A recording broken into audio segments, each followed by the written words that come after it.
The doorbell rang on Friday morning, and with homeschool going on in the basement, oftentimes the different specialists that come in to help forget to text, or so I just thought it was somebody. And I looked at the car, I took a glance, I said, it seems like everybody has white cars, I don't know.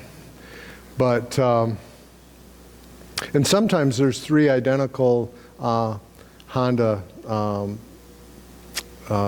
vans out in the, so I thought we were starting a Honda dealership. But anyhow, I looked and I thought, that car, I haven't seen that car before. So I got up, ran to the door, and there was an older gentleman standing at the door. I said, "Welcome, come on in." And he came up the stairs and he kind of looked around, and he said, "Are you the pastor?" And I said, "Yeah, people accuse me of that occasionally." And we talked a little bit, and he said, "I was baptized December 3, 1948. And I said, "Oh, you were baptized around the corner?" "Yes, in the little white church, Richmond Street Reformed Church." He said, "Do you know where you could find my baptism records?" And I said, "No, I don't.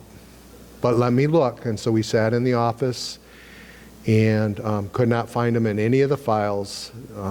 Under B, there was no BA, no baptism. Then I noticed that there were all these locked files, probably had some, I'm guessing, financial information. It's none of my business. I tried them. Nope, these are locked, and just the cupboards above. And I opened the door and I said, "Oh, both these books look really, really old." I mean, they had the metal rods, the 3-ring binder where you had to push the thing to take the cover and take the book apart.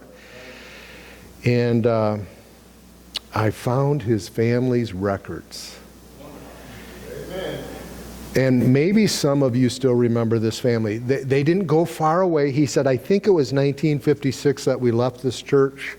So this building was 4 years old when he says, "I remember this coming back and seeing this building." I don't remember all that extra stuff on it, but Paul Vredevelt. Anybody? Vredevelt with a T. I know with a D is very common, but he said, "We did not move far away. We just moved to the other side of town and started going to another church." So I talked to him a little bit, and he thanked me profusely. But it was good to meet somebody that was around so far back that I don't think anybody here remembers him. And that's okay. But he said he had quite a journey in his faith, going to different churches. He's just moving from Rockford, and he alluded, he says, "When you ask me a question, literally give me a few minutes to answer." Amen. He says, "I have memory issues." So he said, "I'm moving again." And he just kind of looked at me, and I prayed with him. But he didn't go into anything, but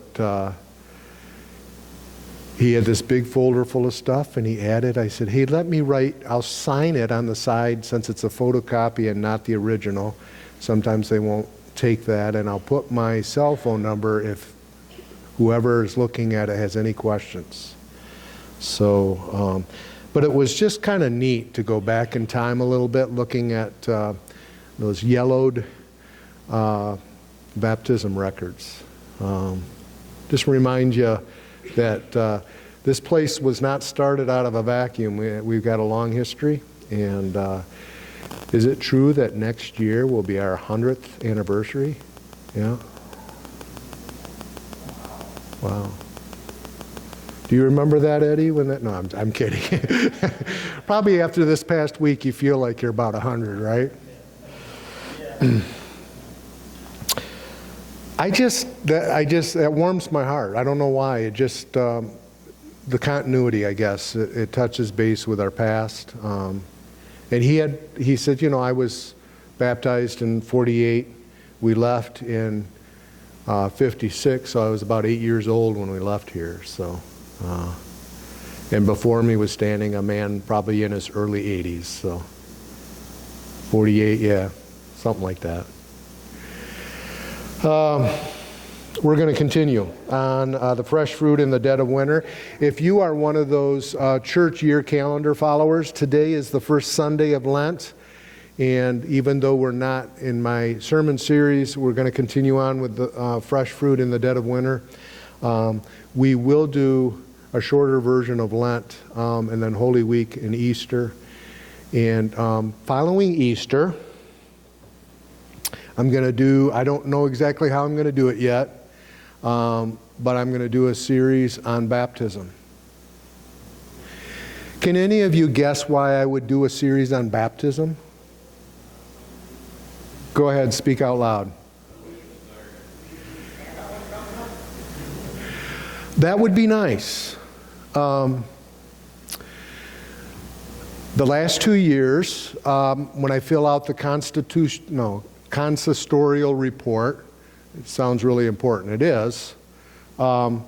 This year, I sat at my desk and I started weeping. How many baptisms have you done this past year? 0. Same answer as last year. Now, somebody in some office somewhere looks at that and says, boy, they must not be doing anything over there. I know that that's what they do because I know people that work there. Yeah, that's what we do. I'm going to guess that in the 2.5 years I've been here, probably getting close to 20 different people have asked me to baptize them. Go ahead and raise your hand if you've asked me to baptize you, and that I haven't, right? Curtis was here. He would raise his hand. There's been some other folks too.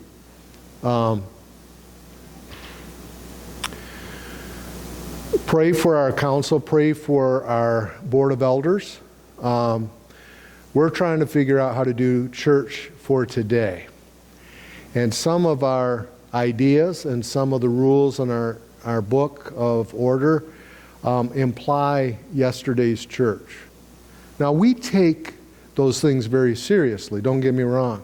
But we're trying to figure out how do we do church for today and where people are today. And that's our interest. So we covet, as a board of elders, we covet your prayers.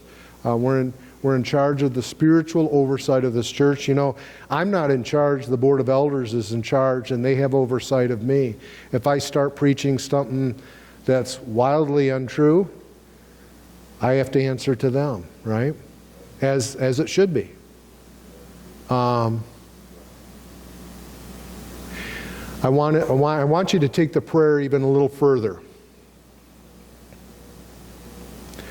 I want you to at least be receptive. You don't have to say yes, but at least